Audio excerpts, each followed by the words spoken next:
The day I turned 29 is a day I won't ever forget, not because it was a milestone birthday, but because it was the day my entire world came crashing down. I found out that my girlfriend, who I thought I'd spend the rest of my life with, had been having an affair. She wasn't just seeing anyone, it was a married man with children, a colleague from her work. As I piece everything together now, it's obvious how many signs I ignored or explained away, but at the time, it felt like a sudden betrayal that came out of nowhere. We had been together for 3 years. We didn't live together yet, but we spent almost every other night together, and I'd been seriously thinking about proposing. She was beautiful, funny, and seemed to understand me in a way no one else did. There were times when I felt like she was my perfect match, and she made me believe that she felt the same way. I guess that's why I couldn't see what was happening right in front of me. About 4 months ago, I noticed things started to feel off. She was becoming more distant, her mood was unpredictable, and she often seemed tired or irritable. Whenever I asked if she was okay, she would say work was just stressful, and I'd accept her explanation. I trusted her completely. I'd never had any reason not to. But little things kept adding up, and looking back, they'd paint a picture that I wish I'd seen earlier. She started working late more frequently, and although I was initially fine with it, I began to feel uneasy. She assured me that it was just a busy period at work and that I was overthinking things. There was also this guy she worked with who she occasionally mentioned in conversations. She said he was just a friend and had helped her out a few times by giving her a ride when they were working late. At the time, I thought nothing of it. After all, we were adults. People could be just friends, right? But as time went on, I noticed that he was coming up in conversation more often. Little details, like her mentioning how they had shared some laughs, or that he helped her with a project, would surface occasionally. My suspicions grew stronger when I noticed that she seemed to be putting more effort into how she looked on the days she worked late. She began wearing new lacy underwear and doing her makeup more elaborately. When I asked her about it, she brushed it off, saying it made her feel good to dress up for herself and that I was being paranoid. There was also a bottle of massage oil that had gone missing from my place, which was odd because I remembered seeing it just a few days before. When I asked if she had taken it, she said she hadn't, but I couldn't help but feel like she was lying. Then there were the bruises. I noticed them on her thighs and sides a few times. When I asked about them, she would shrug and say she must have knocked into something at work. But once she mentioned offhandedly that it happened when she let him use his belt. I remember being taken aback and asking what she meant by that, and she quickly changed the subject, laughing it off as just a joke. I let it go, but it didn't sit right with me. The final straw came on my birthday. We had plans to stay together that night, but a few days before, she said she wanted to go out with the girls.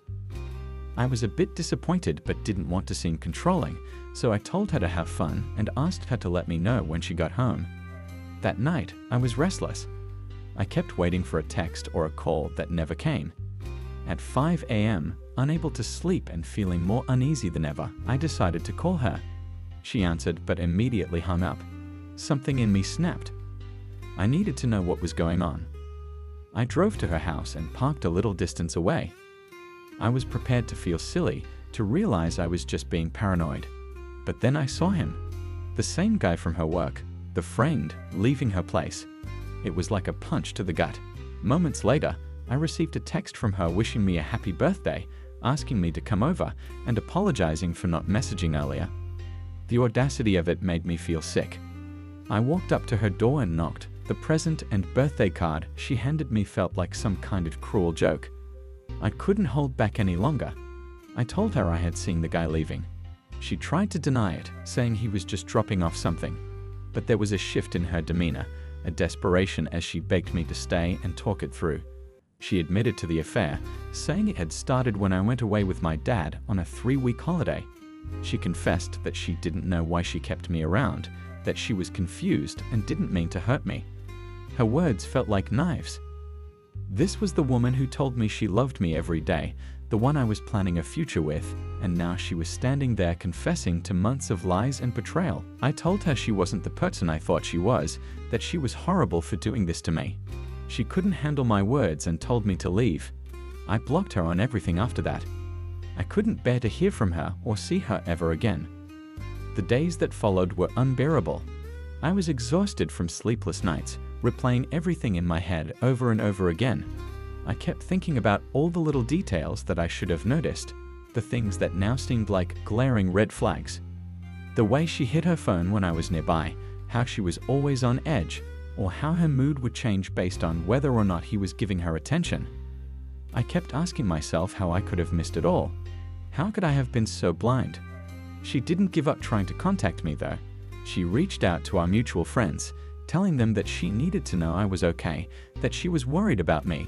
It was hard to believe her sincerity after all the lies, but the part of me that once loved her still ached to hear her voice, to have an explanation that would make sense of all the pain. But I stayed firm. I knew I had to walk away and keep her out of my life. The more I thought about it, the more I realized that I wasn't the only one who had been betrayed. Her affair partner had a family, a wife and children who had no idea what was going on. It felt wrong to stay silent. I knew I had to tell her the truth, even if it meant making things messier. I found her on Facebook, sent her a message explaining who I was, and told her what had been going on. I named my ex and described everything I knew. When she didn't respond, I decided to call her through Facebook Messenger. She was understandably confused at first, but I told her everything I knew, down to the smallest detail, and gave her my ex's address. I told her that if she didn't believe me, she could show up there the next time he was supposedly working a night shift. She didn't seem shocked to hear my ex's name. Apparently, he had already mentioned her, though only as a friend. I don't know if she believed me entirely, but I did what I thought was right. It was now up to her to decide what to do with the information. Even though I know walking away was the best thing for me, I still crave the intimacy and comfort that I once found in our relationship. It's hard to let go of the moments that felt real, even if they were mixed with lies. The thought of rebuilding, of trusting someone again, feels like an impossible task. The betrayal has tainted the way I look at people. It's hard to see past the potential for deceit. I keep reminding myself that I did the right thing, that I deserve better than someone who could hurt me like that. But the path forward is daunting, and the wound still feels fresh. It's like I'm picking up the pieces of my life, trying to figure out what to do with them now that everything I thought I knew has been shattered. I know my worth, and I know I deserve love and respect. It's just hard to see that sometimes when the person you trusted most in the world is the one who tore you apart.